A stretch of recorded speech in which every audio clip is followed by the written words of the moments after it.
Nang mahimbing ang tulog naming dalawa, kinabukasan ng umaga, si Floyd naman ang nag-volunteer na ihatid si Liam sa daycare. Pagkatapos ay ako naman ang hinatid niya papunta sa trabaho. Sabi niya gusto raw niya na sulitin ang bawat segundo kasama kami. Kaya hindi ko na daw kailangan mag-drive.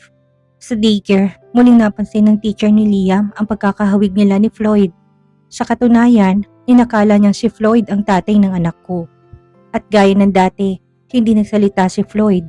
Para itamang pagkakamaling yun, bagkus gumitin lang siya na parang pinagmamalaki pa ito. Halos sumabog ang puso ko sa nag-uumapaw na saya sa ginawa niyang yon. Doon pa lang, alam ko na panalo na ako.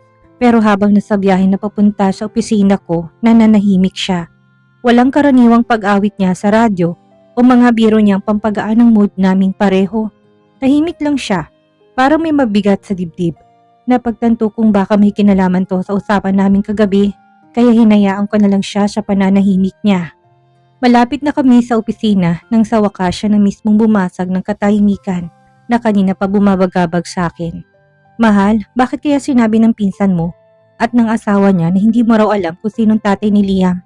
Alam kong dapat ako maghintay hanggang sa maging handa kang pag-usapan yan at gagawin ko yon. Ang gusto mo, pero simula pa kahapon, hindi na naaalis sa isip kong sinabi nila. Nung una kong malaman ng tungkol kay Liam, tinanong ko si Arabella kung alam niya ba kung sinong ama, pero sabi niya, ikaw lang daw ang pwedeng magsabi sa akin. Masyado daw personal. Napabuntong hininga ako. Malapit na tayo sa opisina, Floyd. Mahaba-habang kwento yan. Tumingin siya sa akin saglit. Tapos bumalik sa pagmamaneho niya. Kitang-kita ko kung paano bumagsak ang balikat niya. Bigla ako na guilty. Alam kong kailangan kong ikwento sa'yo, sooner or later. Bilang magkarelasyon tayo, dagdag ko. Pero kapag sinabi ko na, baka hindi mo na ako tignan tulad ng dati. Hindi kita husgahan, mahal ko. Ngayon pa lang tinuturing ko na si Liam bilang anak ko. Gustong dalhin niyang apelido ko. Kung mamarapatin mo, pero aaminin ko, curious lang talaga ako. Wala na ako nagawa pa, ngayon nagtanong na ulit si Floyd. Alam ko hindi yun ang magiging katapusan kung sasabihin ko sa kanya na wag na muna naming pag-usapan ngayon. Nagpasya na akong aminin sa kanyang katotohanan. Isang beses ko lang siyang nakilala, isang gabi lang. Pagkatapos nun, nawala na siya. At yun, nagulat ako. Pagkatapos lang ng ilang linggo, buntis na pala ako. Yun talagang totoo, one night stand. Ang sakla pa no? Hindi niya alam na may anak siya. Hindi niya alam, wala akong paraan para kontakin siya. Kung meron man, hindi ko siya ipagkakait kay Liam. Deserve ng anak ko. Ang makilalang ama niya, pero para siyang nawala sa mundo. Okay na mahal ko, mahinang sabi niya habang hinalikan ng kamay ko. Hindi mo na kailangan magpaliwanag pa, naunawaan ko na. Pareho lang tayong biktima ng isang gabi. Nandito na ako para kay Liam at para sa'yo. Hindi niya na siya kailangan pa. Pagdating namin sa harap ng gusali ng Versailles Holdings, agad siyang bumaba para pagbuksan ako ng pinto. Ganito talaga si Floyd, palagi may princess treatment. Pagkababa ko, niyakap niya ako, hinalikan at kumiti na para bang yun ang una naming pagkikita pagkatapos ng mahabang panahon. So now that is all clear to me. Kailan ka babalik sa trabaho sa akin? Tanong niya, may kilig at pangungulit sa tono. Napairap ako, talagang hindi sumusukong isang ito. Kanina lang tungkol sa tatay ni Liam ang topic namin, ang akala ko doon na matatapos yon. Nagkamali na naman ako dahil may isa pa pala siyang gustong pag-usapan. Talaga namang wala sa bokabularyo nitong si Floyd ang pagsuko. Ganito na lang, sagot ko. Bigyan mo ko hanggang sa Friday pero gusto kong mangako ka sa akin na kahit ano man ang piliin ko. Igagalang mo yon. Hindi ko maipapangakong hindi ako aangal, mahal ko. Kilala mo ko, reklamador ako. Lalo na kung hindi pabor sa akin ang resulta. Nakangiting sagot niya. Pero kaya kong maghintay hanggang sa Friday. Lumapit siya sa akin at bumulong. Halos salikan niyang puno ng tenga ko. Have a beautiful day, my love. Mamimiss kita sobra. Mamimiss din kita kahit na alam kong mamayang lunch ay nandito ka. Sagot ko bago siya hinalikan at pumasok na sa loob.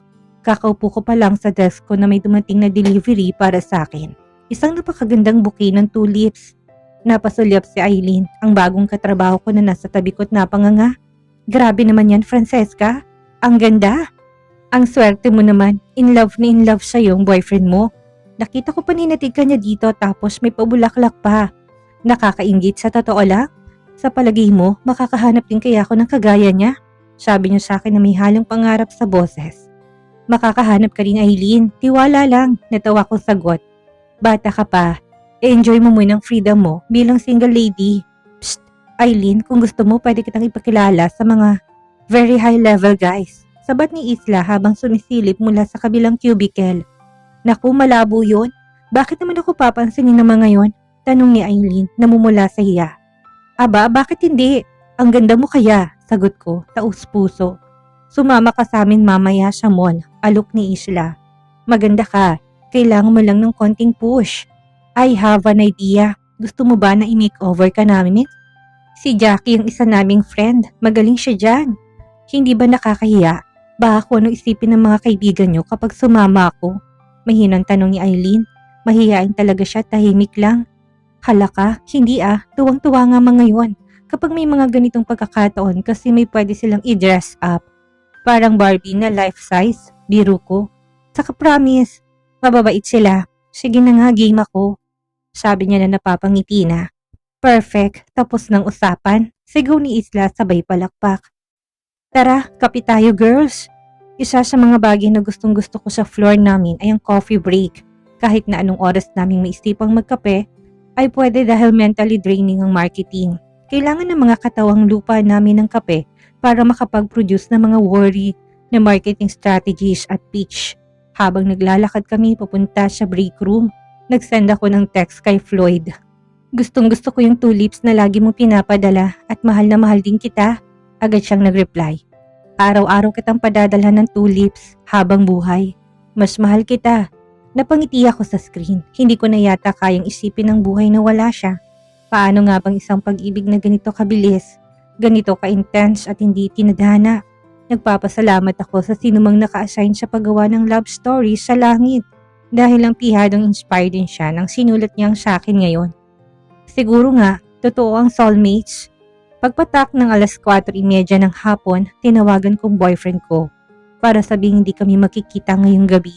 May plano ng mga girls at hindi tama na kung bukod tanging hindi makakasama sa lakad namin. Mahal ko, buti na lang tumawag ka. I supposed to call you. Ayos lang bang lahat? Tanong niya kaagad. Hi mahal ko. Oo naman, gusto ko lang sanang sabihin na hindi mo na ako kailangan sunduin dito sa opisina. At pwede ko bang malaman kung bakit ako tinatanggihan ng girlfriend ko? May mas importante pa pala sa gwapo mong nobyo bukod kay Liam? May halong biro sa boses niya. Kasi ngayong gabi, girls night, I know on schedule to. Pupunta kami sa mall tapos lahat matutulog sa apartment ko. I see. So ibig sabihin, uupo lang ako dito at mamimiss kita at si Liam. Kick out ako kasi hindi ako girl. Ayoko na yata sa mga kaibigan mo. Inaagawan ako ng oras sa'yo eh. Reklamo niya na parang batang nagtatampo. Gamitin mo na lang yung oras para makipag-bonding sa mga kaibigan mo. Pareho lang naman kayo ng sitwasyon. Lahat ng mga girlfriend nila ay makakasama ko. Bukas ulit tayo magkikita, biro ko. Fine, ayoko makipag-away sa tropa mo. Tropa? Natawa ko. Oo, tropa. Isang batalyon ng kababaihang maayos ang plano, handa sa laban. Mas mabuti pang umiwas sa giyera kaysa kalabanin sila. Daig pa nilang mga Amazona. Gusto nila akong balatan ng buhay nung hindi tayo okay. Halos maluha ako sa kakatawa. Huwag kang mag-alala mahal, wala ngayong gabi si Leo at ang barkada niya. Naku, isa pa yun, mabuti kung ganun. Girls lang pala. Basta, if you need anything, tawagan mo lang ako. At oo, excuse yun para makita kita. I love you. Nagpaalaman na nakamit, binaba ko ng tawag, ilang sandali lang. Dumating ng meriendang lagi namin pinapadala sa opisina. Ngayon, sinama na rin si Aileen simula nang maging bahagi siya ng team at ng maliit naming grupong magkakaibigan. Naging biruan pa nga namin na nagpapa-feeding program si Floyd sa opisina araw-araw.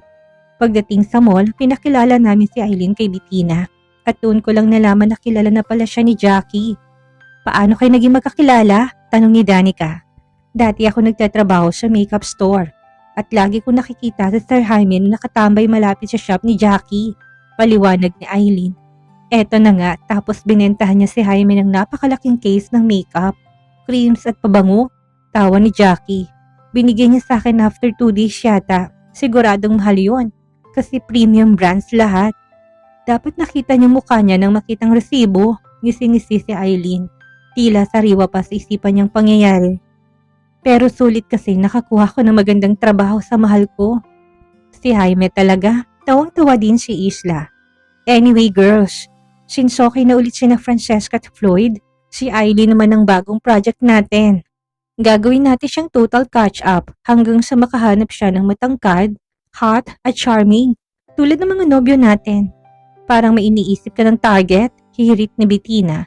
Actually meron, kumisla pang mata ni Isla sa kapilyuhan. Pero bagong lahat, may permiso ba kami na gawin sa'yong kahit na ano ha, Eileen? Tanong ni Sam na parang nagbibirong seryoso. Parang initiation rites ito pero hindi naman delikado. Huwag niyo lang sisirain ang braces ko, biro ni Eileen. Bukod doon, gula. Lumapit si Danica at parang isang art curator ng isang museum na in-inspeksyon ng isang art material. Matagal at talagang mapanuri. Ang ayos na ng ngipin mo, sabi niya habang inangat ang baba ni Eileen. Baka pwede ka na mag-retainer. Next month pang appointment ko sa dentist, sagot ni Eileen. Hindi, this week na, utos ni Danica. Parang may naalala kong mahalaga pero kagad din nawala nang hilahin kami ni Jackie. Papasok sa butik. Sobrang saya ng gabi. Naging mission namin ang pagandahin si Eileen. Lingerie, sapatos, makeup, plano para sa salon, nails, hair, facial at waxing. Si Danica nag-book sa dentist para sa retainer. Umuwi kami na puno ng shopping bags at sa bahay, pinag-eksperimentuhan namin siya ng iba't ibang makeup look. Parang buhay na manikat para sa amin ng bago naming miyembro. Kinabukasan dumating si Floyd para yayain ako na mag-lunch. Miss na kita, mahal ko. Niyakap niya ako kagad pagbukas ko ng pinto. Miss din kita, sagot ko. Kumustang gabi mo? Masaya, ikaw? Napakibit balikat siya. The usual, whiskey at poker sa bahay ni Hugo. Kasamang mga boys. Thank you dahil inimbita mo pati kapatid ko, tropa niya. Sabat ni Isla mula sa likod ni Floyd. Nag-enjoy daw sila. Ano? Napakurap ko. Hindi ko yun alam. Oo, inimbitahan namin sila ni Leo sa laro kagabi para malayo sila sa girls namin. Nakangising paliwanag ni Floyd. Okay naman sila pero gusto nila ko anong sa amin at hindi yun pwede. Imposible. Inimbitahan mo sila para lang makasigurado na wala sila dito? Tanong ko talagang hindi ako makapaniwala sa takbo na utak ng mga lalaking ito. Better safe than sorry, mahal. Mas lalo pa siyang ngumisi. Pagsapit ng Huwebes, pumunta kami ng mga girls sa salon during lunch break namin. Nagreklamong mga boyfriend, gusto nila kami ngayain para sa lunch. Mas maganda para sa kanila at natahimik pero sabi namin gusto lang naming maging sila bigla. Alam nilang hindi sila mananalo sa argumentong yon. Perpektong linggo. Maayos ang trabaho namin. Halos gabi-gabi si Floyd sa bahay maliban sa girls night at mas lalo naging malapit si Liam sa kanya. Pero pagdating ng Biyernes, kailangan ko nang ihanda ang decision ko. Sinabi ko na sa mga girls nung Martes pa lang at sinuportahan nila ako. Kinausap ko na rin sina Mr. Santos at si Jaime. Nang sunduin ako ni Floyd sa opisina, inimbitahan ko siyang mag-dinner. Gustong-gusto niyang idea kong yon. Pumunta kami sa isang romantic bistro. Kandila lang ang ilaw, may malambot na musikang tumutugtog at hindi maingay. Perfect ang ambience para sa pag-uusap. Matapos ang dinner, numorder siya ng paborito naming dessert. Bago dumating ang panghimagas, nagsalita ako. May desisyon na ako. Oh, tungkol saan? Tanong niya, nakangiti pero tila clueless. Sabi ko, bibigyan kita ng sagot ngayong araw. Kumislap ang mga mata niya. Halatang inaasahan niya ng sagot ko. So, does this mean na babalik ka na sa kumpanya? Oo, magtatrabaho na ulit tayo magkasama. Ngumiti ako. Halos hindi may tagong tuwa niya. Mabilis niya akong hinalikan. Ginawa mo kong pinakamasayang lalaki ngayon, mahal ko. Kailan ka magsisimula? Monday, lalo pang lumiwanag ang mukha niya. Pero sabihin mo na sa waiter na iti-take out na lang natin yung tart. Kakainin natin sa bahay. Or kakain ako sa'yo, biro ko. Kagad tinawag ang waiter at pinarap ang dessert. At biniyaran ang bill. Paglabas namin, hinila niya ako palapit, halos nagmamadali siya sa paglalakad. Gusto ko na ng dessert ko ngayon din. Bulong niya sa tenga ko habang kinakabit ang seatbelt sa akin.